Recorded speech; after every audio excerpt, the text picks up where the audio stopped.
Le damos las muy buenas noches, los saludamos, que Dios los esté bendiciendo a cada uno de ustedes que nos está sintonizando del otro lado de la pantalla. Así que le damos gracias que nos esté acompañando.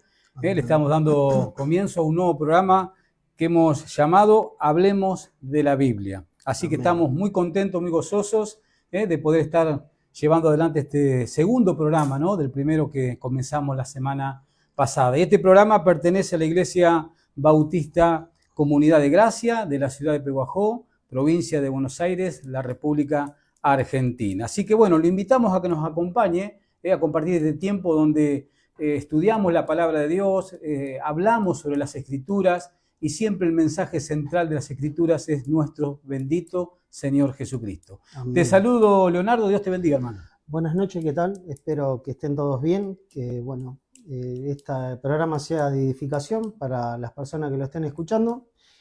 Y bueno, cuando usted diga, tocamos los temas el cual sí, vamos... Antes de eso, Leonardo, quisiera compartir con la audiencia, el Ministerio ha recibido este libro, una herramienta de muchísima bendición, Teología Sistemática, un estudio profundo de la doctrina bíblica, ¿no? Eso es una herramienta hermosa, lo voy a mostrar nuevamente. Muy edificante. Muy edificante, que se lo recomendamos, ¿no? Todo aquel que quiere y ama la palabra de Dios, este libro es una herramienta muy fundamental para el crecimiento y el fortalecimiento en la fe de cualquier cristiano, ¿no? Amén. Es un libro cuya autoría es de John MacArthur. Y podemos ver un poquito el contenido de este libro, ¿no? Es interesante, si querés compartimos con la audiencia, Leonardo, el contenido que tiene este hermoso libro, esta hermosa herramienta para estudiar las Escrituras de una manera sana, de una manera correcta, ¿no? Bueno, el contenido de este libro. Acá están los 10 puntos principales, centrales, digamos, de este libro, ¿no? Introducción, ¿qué es la teología? Con todos los temas que vienen desarrollándose después, ¿no? Obviamente. La palabra de Dios, Dios Padre, Dios Hijo, Dios Espíritu Santo, el hombre y el pecado, la salvación, soteriología, los ángeles, angelología, la iglesia, eclesiología, y también está el futuro, que sería la escatología bíblica, ¿no? Es un libro hermoso. Sí, es una herramienta de un repaso, o sea, no todo completo, es muy... Un volumen muy grande. Muy grande para estudiar largo y tendido y para conocer mucho de la Biblia. Pero muy edificante. Muy edificante. Lo volvemos a mostrar, Leonardo, a la audiencia está, Teología Sistemática. Teología Sistemática es un estudio profundo de las doctrinas bíblicas, ¿no? De la sana doctrina. Así que bueno, lo dejamos por ahí. De la sana enseñanza. Leonardo, vamos a continuar el tema que estamos desarrollando. Estamos porque ya lo comenzamos la semana anterior, pero antes de eso, ¿qué te parece, Leonardo, si le damos las líneas de comunicación a nuestros oyentes y a aquellos que nos están viendo? Amén. Pueden comunicarse con nosotros al 2396 44 23 47. Mandar mensaje de texto, llamada o WhatsApp, ese número tiene toda esa variante. Y si usted está afuera de la Argentina, marque más 54 02396 15 44 23 47. Lo vuelvo a repetir. Si usted está fuera de la Argentina, marque 054 02396 15 44 23 47. Que ahí se estará comunicando con un hermano y lo estaremos guiando si tiene alguna duda, si tiene algo que quiera. ¿Alguna curiosidad? Alguna curiosidad, exactamente. Muy bien. El tema que habíamos empezado a desarrollar la semana anterior, como decía anteriormente, es sobre la Biblia, ¿no? Estamos haciendo un estudio sobre las Sagradas Escrituras y estamos viendo varios puntos, Leonardo, de lo que es la Biblia. Ya habíamos puesto, por ejemplo, habíamos visto que la Biblia es infalible en su totalidad. El segundo punto que habíamos visto era... Es inerrante en sus partes. Es inerrante, o sea, en su original significa eso, no contiene errores. Y el tercer punto que habíamos visto era... Está completa. Que está completa, ¿no? Hay una advertencia que leíamos el otro día, un texto allí en el libro final de las Escrituras, Apocalipsis, capítulo 22, donde hace una advertencia allí, ¿no? El apóstol Juan, si alguno agrega o quitare de las profecías de este libro, ¿no? Hay un juicio de parte de Dios. ¿Por qué está esa advertencia? Y esa advertencia está porque la palabra de Dios está completa. Exactamente. O sea, ¿qué quiere decir que está completa? Todo, absolutamente todo lo que el hombre necesita saber y sobre todo el Hijo de Dios necesita saber, Dios ya lo ha revelado. Fíjense el verbo que uso, ¿no? Pasado. Ya lo ha revelado. Exactamente. O sea, no, eso le cierra la puerta a todas nuevas revelaciones que muchas personas, por no tener una teología correcta, creen que Dios sigue revelando cosas, ¿no? Hay que ser enfático en eso. Por ahí, yo creo que muchas veces por no conocer la teología, ¿no? O Exactamente. No estudiarla profundamente. Exactamente. Lo importante es que por eso estamos tocando este tema y con este tema hemos comenzado este programa, este nuevo proyecto, ¿no? De hablar de la Biblia y en ese punto, como dice acá, que la Biblia está completa en este tercer punto que vimos la semana pasada, significa eso, Leonardo. La Biblia está completa. Todo lo que Dios nos tenía que decir ya lo ha dicho. Ya los cánones bíblicos están cerrados. Están cerrados. Bueno, el otro punto que hemos visto... Tiene la autoridad final. Exactamente. O sea, eso significa que la palabra de Dios es para el creyente, para el Hijo de Dios, Leonardo, la palabra de Dios es su única regla de fe y conducta. O sea, el cristiano tiene que vivir sometido a la palabra de Dios, lo cual significa en obediencia a la palabra de Dios. Lo que lleva a conocer la palabra para poder obedecer, ¿no? Exactamente. Es imposible obedecerla si no la conoces o medianamente no la vas a estudiar. Obviamente, pero aparte, o sea, la palabra de Dios nos ha revelado al Dios de la creación. Al Dios verdadero. Al Dios verdadero. Entonces, si yo no conozco la palabra de Dios, eso es implícito ¿en qué? En que yo no voy a conocer a Dios. Entonces yo puedo estar en el error de estar practicando, creyendo en un Dios que no es Dios, el Dios verdadero, porque el Dios verdadero se ha revelado en cada página de las Sagradas Escrituras, de su palabra. Entonces la importancia, ¿no? Y la Biblia, como decías vos recién en ese punto que tocamos la semana pasada, tiene la autoridad final porque la Biblia es la única regla de fe y conducta. Y aparte también, un punto que tocaste recién, es totalmente suficiente para sus necesidades. Claro, para las necesidades del Hijo de Dios, la palabra de Dios está completa, como ese texto que ya lo compartimos la semana pasada, de 2 de Timoteo, capítulo 3, versos 16 y 17, donde Dios dice allí, toda la Escritura es inspirada por Dios y útil. Para enseñar, para redarguir, para instruir. Para todo. Está completa y es útil, o sea, es beneficiosa en ese sentido, para todas las necesidades del Hijo de Dios. Amén. Bueno, hoy vamos a llevar adelante 2 puntos más que nos restan y uno de esos es...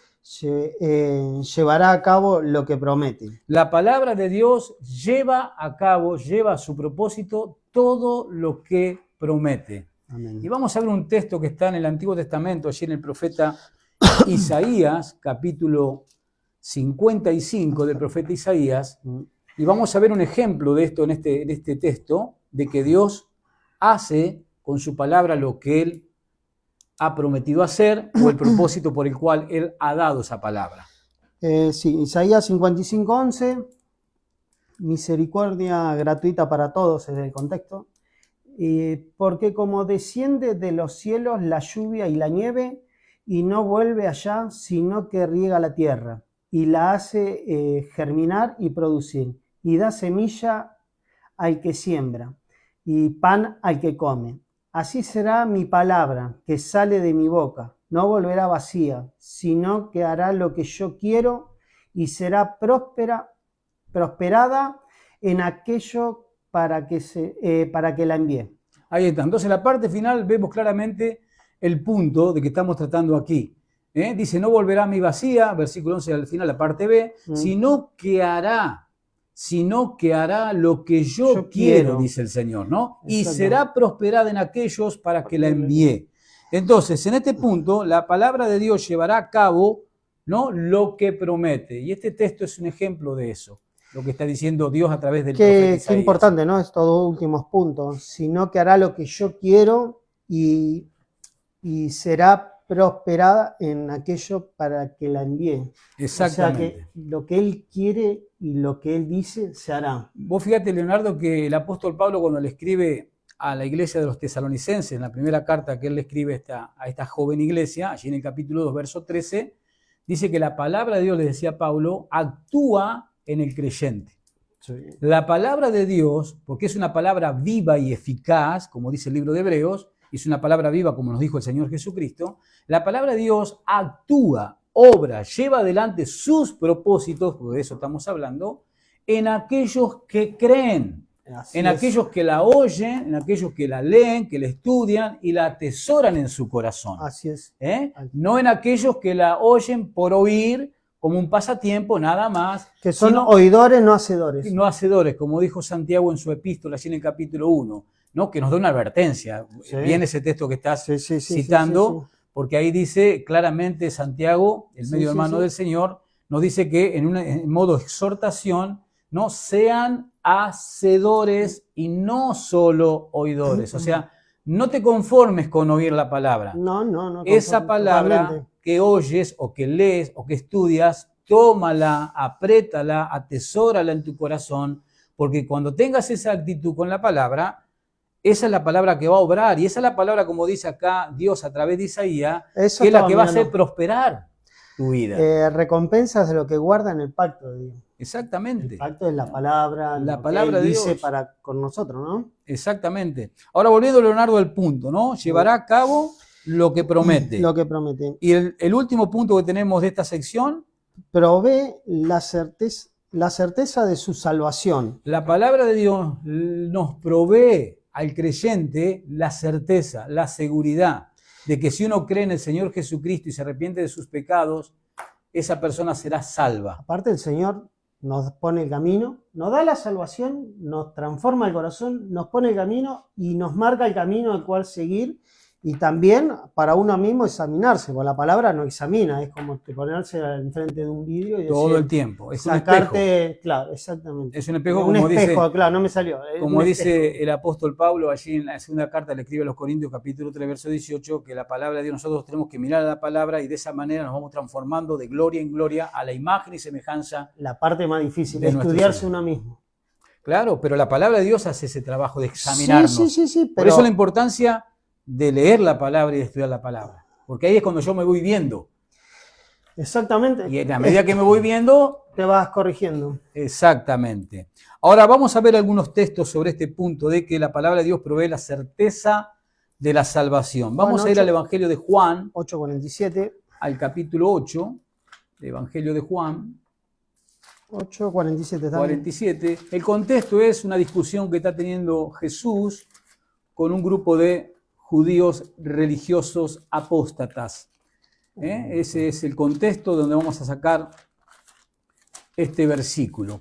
Juan 8, versículo 47.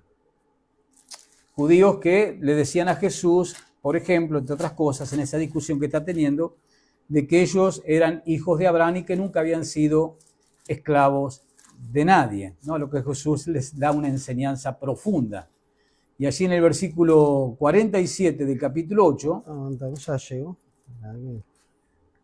El Señor Jesús dice lo siguiente, para que podamos apuntalar este punto, ¿no?, de que la palabra de Dios provee la certeza 8:47 de la salvación.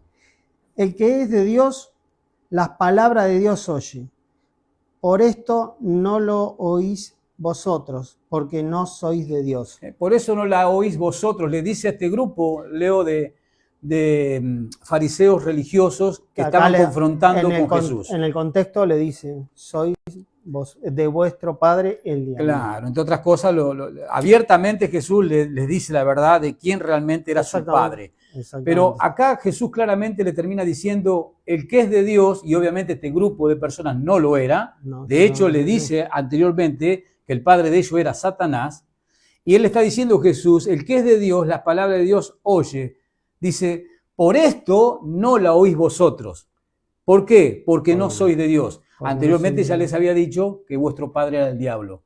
Entonces, este punto último sobre la palabra de Dios dice que provee la certeza de la salvación. ¿En qué sentido? Es que si una persona, ¿no? Una persona dice que es cristiana, que ama al Señor, ¿no? Que en su boca está siempre el Señor, el Señor, el Señor, pero no le interesa la palabra de Dios, en el sentido de no pasa tiempo, no tiene comunión con la palabra de Dios durante el día, no disciplina su vida para hacer un tiempo para estudiar la palabra de Dios, no concurre a los días de discipulados que tiene dicha iglesia sana, ¿no? Que tiene entre semanas esas reuniones de discipulado donde se estudia la Biblia. Entonces, esa persona que no tiene interés en la palabra de Dios, bien podríamos llegar a la conclusión, Leonardo, de dudar de su conversión. Y sí, porque, o sea, básicamente cuando vos tenés interés, despierta interés en algo, en lugar lo haces. Yo creo que siempre lo haces. Y sí, porque lo que está aparte diciendo es una salvación tan grande, ¿cómo no? ¿Cómo no despertar interés? Pero es lo que Jesús dice acá, el que es de Dios, las palabras de Dios oye. Así es. O sea, el que ha sido regenerado, el que ha sido transformado por obra del Espíritu Santo y la palabra de Dios, esa persona ahora tiene la vida de Dios, o sea, a esa persona ahora le interesan las cosas de Dios, quiere estar con otras personas que hayan creído también en Dios como él, quiere compartir con esas personas, quiere estar en la iglesia, quiere estudiar la Biblia, quiere conocer la Biblia. Todo eso es evidencia de que esa persona ha nacido de nuevo. Amén. Por eso a esa persona quiere oír la palabra de Dios. Ahora, claro, todo lo contrario es la persona que no quiere hacer nada de eso. Sí, no hace falta ser un erudito, ¿no? Con tener comunión con la palabra, el Espíritu Santo va llevando también. Exactamente. No hace falta que estudies todos los libros, con leer la Biblia. Uno quiere tener esa comunión con este bendito libro. Por eso Jesús dice, el que es de Dios, eso significa el que ha sido transformado, el que ha sido regenerado por obra del Espíritu Santo, el que es de Dios, la palabra de Dios oye, le interesa, quiere, busca, desea. ¿El quién? El que es de Dios, dice Jesús. El que no tiene interés en la palabra de Dios, como dice Jesús acá, claramente, es porque no es de Dios. Porque no soy de Dios. Jesús lo dice al final. Estos judíos decían ser hijos de Dios, pero Jesús los desnudó, ¿no? Sus motivaciones, sus intenciones. Y no lo conocían. Exactamente, ¿no? Demostraron que no eran de Dios. Y obviamente estaban rechazando la salvación de Dios, que era su Hijo Jesucristo, quien estaba delante de ellos. Eso marca también algo que, o sea, vos podés saber mucho de la palabra, pero si no obras conforme al corazón de Cristo, tampoco. Seguramente. Puede ser un lleno de intelectual, digamos. Se necesita la conversión, se necesita el nuevo nacimiento, que todo eso es obra de Dios. Es totalmente obra de Dios. No es obra nuestra eso, ni de llenarse de cosas en la mente tampoco. Exactamente. Entonces vemos los últimos 2 puntos. La palabra de Dios que va a hacer, va a llevar a cabo lo que promete. Lo que promete. Y en el último punto... Provee la certeza de su salvación. Pero tenemos otro texto más para apuntalar esto, y vamos a verlo. Capítulo 20. En el capítulo 20 de este mismo capítulo. Versículo 31. Capítulo 20, versículo 31, por si alguno quiere... Alguno que esté viendo, lo quieren seguir. Capítulo 20, versículo 31. ¿No? Ahí Juan nos dice el propósito por el cual Juan el apóstol escribe su evangelio. El propósito del libro. Exactamente. Hizo además Jesús muchas otras señales en presencia de sus discípulos, las cuales no están escritas en este libro. Pero estas cosas han sido escritas para que creáis que Jesús es el Cristo, el Hijo de Dios, y para que creyendo tengáis vidas en su nombre. Y para que creyendo, dice Juan, tengáis vida en su nombre. Este punto que estamos desarrollando habla de que la Biblia provee la certeza de la salvación. Y este texto, Juan dice al final, para que creyendo tengáis vida eterna. Entonces, la Biblia, ¿a dónde nos lleva? A un solo lugar, a Cristo Jesús, el Hijo de Dios. ¿Y para qué nos lleva a ese lugar? Para que creamos en Él. Y la Biblia nos lleva a Cristo Jesús para que creamos en Él, para que de esa manera, dice Juan, tengamos vida eterna. Por la eso, Biblia es cristocéntrica 100%. Exactamente. Por eso la Biblia provee, te da la certeza de que vos sos salvo. ¿Por qué? Porque la Biblia te lleva a Cristo, como decías vos, la Biblia es cristocéntrica. Todo lo que hizo todo gira alrededor de Jesús, tanto en el Antiguo Testamento en modo de simbolismo, figuras, tipos, o cuando Él se encarna y se manifiesta al mundo. Pero la totalidad de la Escritura... Antes y después del que vino. Exactamente. La totalidad de la Escritura gira alrededor de la obra redentora y de la persona, ¿no?, de esa obra redentora que es nuestro Señor Jesucristo. Bueno, ahí hemos visto estos puntos importantes. Si querés, Leonardo, lo repasamos, del primero hasta el que vimos recién, así ya a modo de repaso. Juan 8:47. No, los puntos que, que hemos desarrollado entre el programa anterior y estos dos que... ¿Cómo estudiar la Biblia, no? ¿Por qué es importante estudiar la Biblia? Es infalible en su totalidad, es inerrante en sus partes, está completa, tiene la autoridad final, es totalmente suficiente para sus necesidades, llevará a cabo lo que promete, provee la certeza de su salvación. Esos son los puntos.